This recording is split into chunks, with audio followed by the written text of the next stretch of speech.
Fala galera, eu sou Isabelle Costa, repórter dos canais Paparazzo Rubro Negro. Eu tô aqui para trazer as últimas informações do Flamengo para você, torcedor que nos acompanha, que está sempre ligado em todas as notícias e em todas as informações aqui nos canais Paparazzo.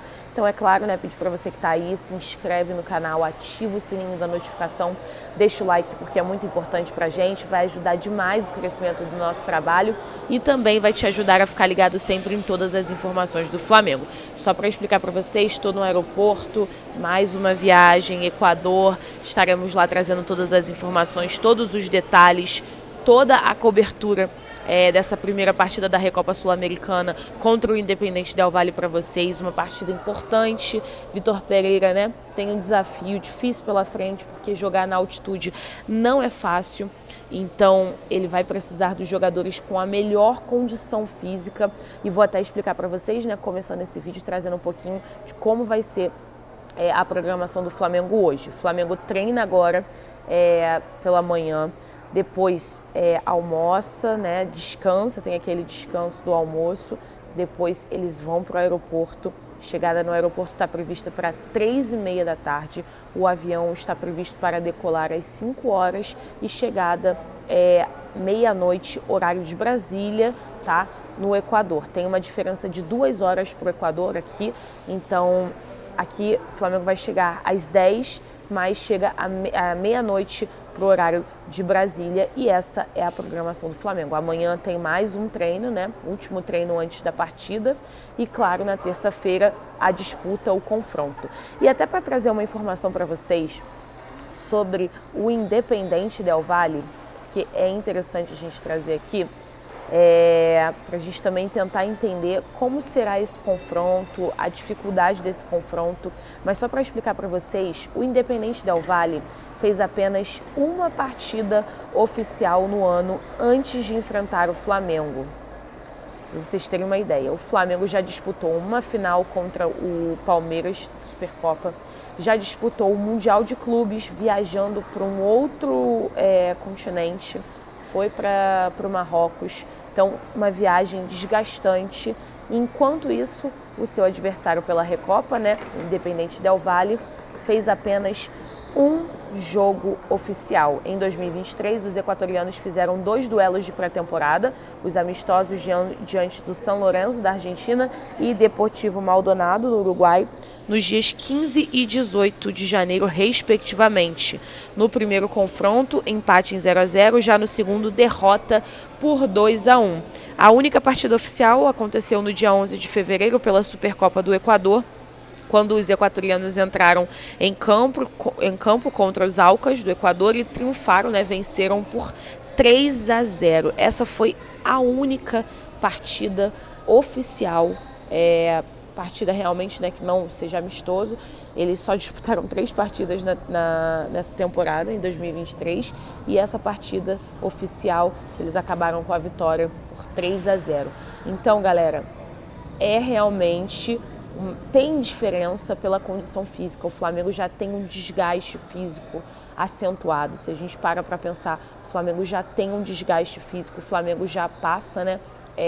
Já passou por 2 decisões, então vai precisar realmente de ter, assim, eles vão precisar da melhor estrutura, vão precisar do melhor suporte, e o Flamengo também entende isso e por isso distribui a melhor logística. Mas é interessante a gente também mostrar para vocês como o adversário chega, porque realmente, assim, falar para vocês, um jogo oficial só, vocês imaginem, enquanto o Flamengo já teve... isso porque eu nem falei do Campeonato Carioca, né? Eu nem citei o Campeonato Carioca, gente. Enfim, é realmente uma situação complicada, mas o Flamengo vai para cima. O Marcos Braz ontem falou sobre a questão da decisão.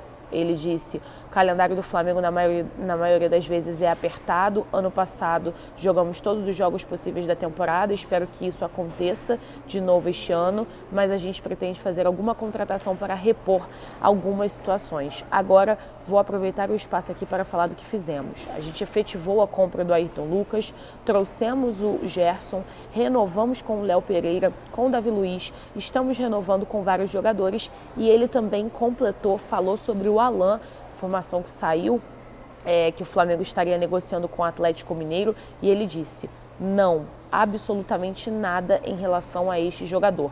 É um bom jogador de um nível alto, mas não teve absolutamente nada e nunca, não tem absolutamente nada e nunca teve. Mais uma vez, o Marcos Braz, então, né, mostrando, deixando claro que não tem nada em relação ao Alan.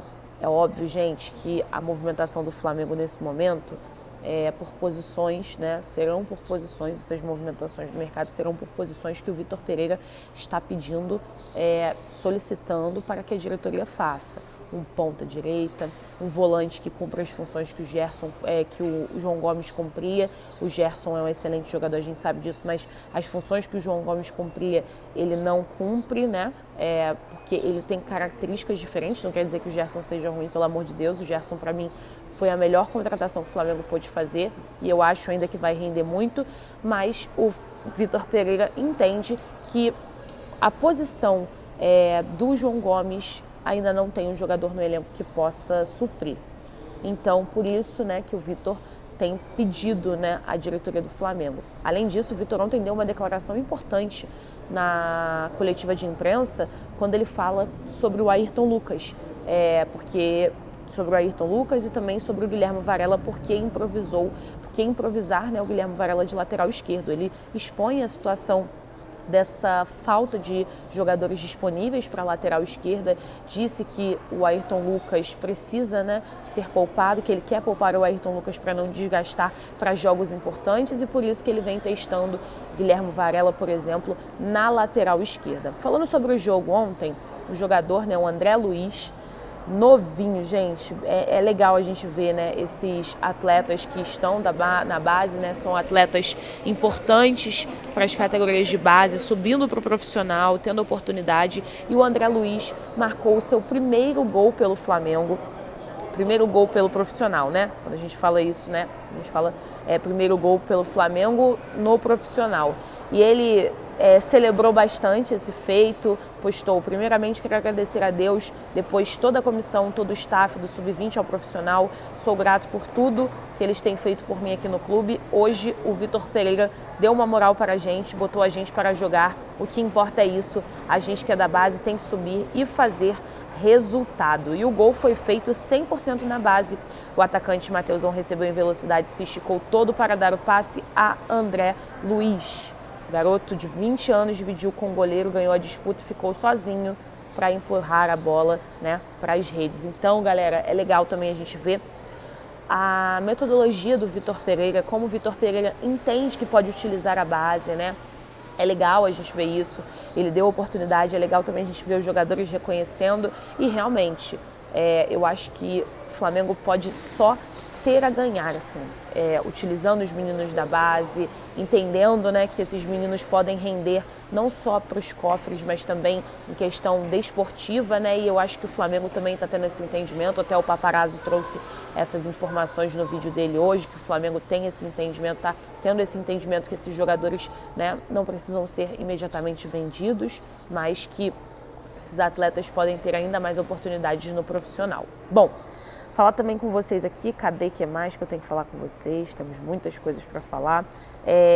Falamos sobre o Marcos Braz, né? E também falar sobre o Mateuzinho, galera. Falamos sobre o jogo ontem e teve uma situação também no jogo relatada pela repórter Tati Tavares da Band Esportes, de que o Mateuzinho se estressou com torcedores, né? E rebateu os torcedores durante a partida, inclusive.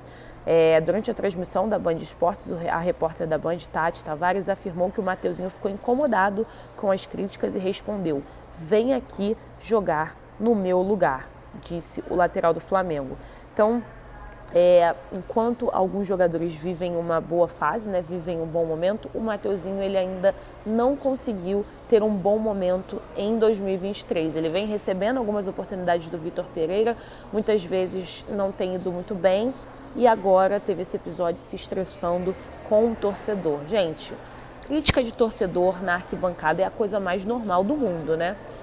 O jogador de futebol sabe que o torcedor tá ali, se gostar vai elogiar, mas se não gostar vai criticar. Então também é uma questão de amadurecimento para o próprio Mateuzinho. É um menino muito jovem, é um menino que tem a crescer, mas ele precisa também entender que o torcedor tá ali para fazer a parte dele, seja criticar, torcer. É claro, né, que a gente sempre fala que nesses momentos difíceis a torcida é muito importante, é importantíssimo que os torcedores estejam ao lado da diretoria, da comissão técnica, dos jogadores, principalmente dando apoio na arquibancada, mas é normal que o torcedor também critique. E para finalizar, gente, trazer aqui para vocês, porque a informação do Fausto Vera deu o que falar nas redes sociais e gerou treta, inclusive, vocês acreditam?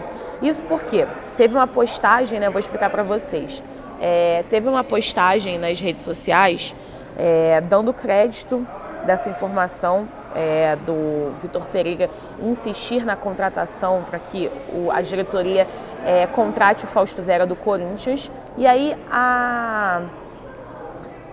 essa postagem aqui, que foi feita, deram crédito ao Jorge Nicola. E aí, gente, parece que o Júlio Miguel Neto, que também trouxe a informação, não gostou, falou, né, inclusive exatamente isso, essa info aí é minha, alô Jorge Nicola. E aí o Jorge Nicola falou, sim, eu já tinha falado em live que o VP quer, mas a notícia de hoje é a sua mesmo, abraço, enfim. Fausto Vera gerando treta, né, na imprensa envolvendo o Flamengo, mas vou sendo sincera agora falando, né, a gente trouxe essa situação, brincadeiras à parte, mas sendo muito sincera em relação às condições do Fausto Vera no Flamengo, acho muito difícil o Corinthians liberar o Fausto Vera para o Flamengo, sabendo que vai reforçar um rival e principalmente diante de tudo que aconteceu entre Vitor Pereira e Corinthians, né, gente? Sendo sincero, qual é a chance disso acontecer, né? Enfim, são situações, a gente respeita a informação de todo mundo, do Júlio, inclusive, que é parceiro do canal, né, do Papa, faz lives com o Papa no Tropa Rubro-Negra, mas, assim, eu entendo que o próprio Vitor Pereira tem um interesse no jogador, mas, sinceramente, vocês realmente acham que o Corinthians vai liberar o Fausto Vera? Eu acho muito difícil. Enfim. Mais tarde eu volto com mais notícia e mais informação, com a cobertura para vocês. Agradecer demais a companhia, a audiência. E é isso. Beijo. Até mais.